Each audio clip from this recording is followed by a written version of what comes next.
Sveiki visi, su jumis aš Zita Baskienė ir konsultavimo centras Matrica. Ir šiandieną Matricos dėlionė arba istorija iš konsultacijos, kuri tiesiog kaip kine. Ir kodėl aš noriu tai įgarsinti, kad tai pasitarnautų jums pavyzdžių, kad jūs pamatytumėt, kaip kartais atrodo nereikšmingas dalykas gyvenime gali pakeisti labai daug. Tai konsultacijų moteris. Konsultacijų moteris, kuri beveik jau paskutiniam gyvenime šioje žemėje, ar ne šioje žemėje, ji gali daugiau neįsikūnyti, labai aukštas sielos dažnis ir sielos patirtis. Ir jie ateina į konsultaciją būdama 41 metų. Matot, jos taškas 41 metai yra labai žemai. Žemai tai reiškia, kad žmogus jaučia, kad jis daro kažką negerai arba į savijautą jo netinkamai ir jis ieško atsakymų.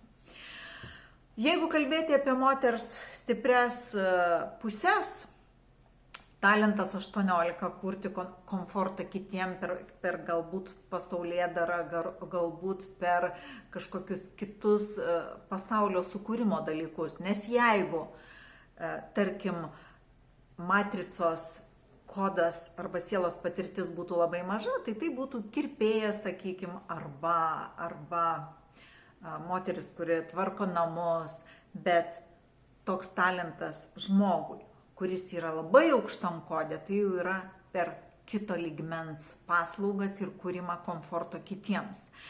Gimusi moteris antrą dieną, patys žinot, tai gydymas, tai rūpestis silpnesniais, tai yra rūpestis moterimis, tai yra gydymas ir motiniška globa ir rūpyba. Pašaukimas moters yra 20 pasaulio vertybinė analizė, žinių perdavimas, gamtos dėsnių perdavimas aplinkai ir savo patirčių perdavimas. Kaip ateina kelias į pašaukimą, ateina per 21, per gražesnio pasaulio kūrimą, per pasaulio kūrimo įrankius. Kas uždaro kelią į pašaukimą? Uždaro kelią į pašaukimą 19, negebėjimas atstovėti savo statuso. Minuse.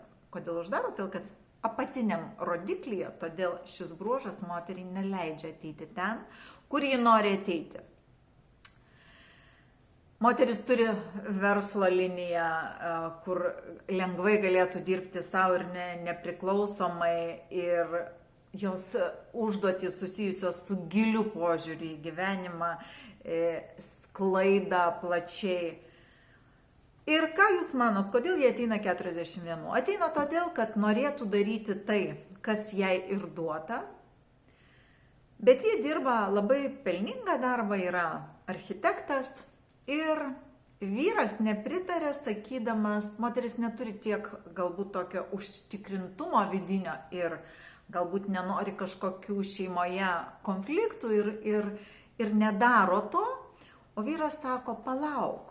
Dabar dar mes turim pastatyti, finansų sugeneruoti, uždirbti, apsirūpinti, kai jau viską turėsim, tada jau tu galbūt ir galėsi tuo užsiimti. Moteris jaučiasi blogai.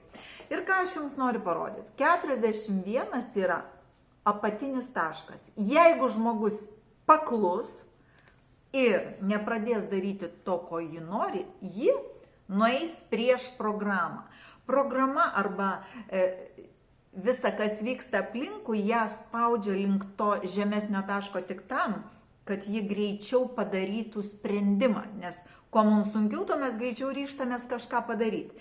Ir būtent 41, jeigu ji nepadarys, ji kris toliau žemyn. Nes kaip jūs žinot, žmogus taškuose, kurie yra pažymėti, gauna situacijas, kad padarytų sprendimą į save, į savo kelią. Ir kai mes įsiklausom dėl to, kad, pavyzdžiui, nesugebam paprieštarauti arba nerandam žodžio, arba nesuprantam kodėl, arba kažkaip, mus veda žemyn. Kitas dalykas, 4 vibracinis lygis, kur ir yra moteris, yra didžiausia vertybė, laisvė ir kūryba. Jeigu jūs atsisakysit tai padaryti, eiti į tą laisvę ir kūrybą ir kurti savo, jūs grąžins atgal. Atgal į finansus, nes jūs dėl finansų atsisakot kūrybos. O atgal į finansus ir yra iš 51 į 38 geltona linija finansai. Čia laisvė ir kūryba. Ir pasakysit, kas yra kaltas? Kalti mes patys. Kad nemokam užtikrintai savo pozicijos laikytis be konflikto, be skyrybų, be pykčio. Ir žinot, kai aš duodu moteriai patarimą, jį pravirkšta taip nuoširdžiai, aš pati dažnai vos nepravirkstu savo konsultacijose, kai mes pasiekiam atsakymus ir taškus. Ir mes kalbam, kaip iš tikrųjų, sakykime, vyras sako, dabar reikia uždirbti, o vėliau jau tu gali daryti tai, ką nori.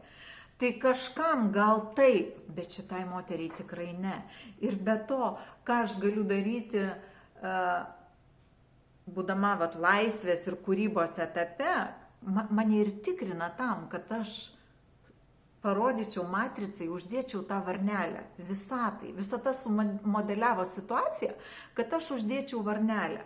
Aš galiu palikti finansus dėl savo kūrybinių procesų, dėl to, kas yra svarbu visatai žmogui, kad aš galiu eiti nepabijojus prarasti tų finansų. Tai atsitinka tūkstančiam žmonių, kurie yra šituose vibraciniuose koduose ir man lygiai tas pats buvo atsitikę, kai aš labai norėjau ir aš turėjau užbaigti savo veiklas, verslus, jeigu norėjau eiti ten. Ir patikėkit, nieko blogai nebuvo ir būti negali, todėl kad tai augimo arba kilimo linija. Ir visatos mechanizmas jis veikia visuotinai.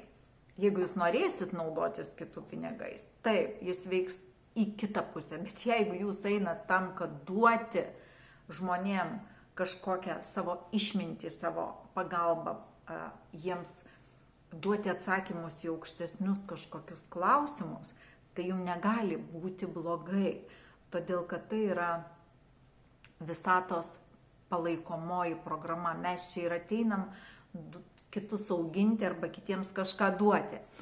Tai kitas moters rodiklis toks, kas veda žemyn, tai antra rolė, kai jinai nepriima sprendimo pati, nepradeda eiti, o paklūsta kažkam. Ir tokiu būdu, žinot, žiūriu į tą kortelę ir galvoju, kažkada, kai buvau ir jauna, ir dar gal net ir iki jaunystės maža norėjau labai būti mokytoja arba gydytoja.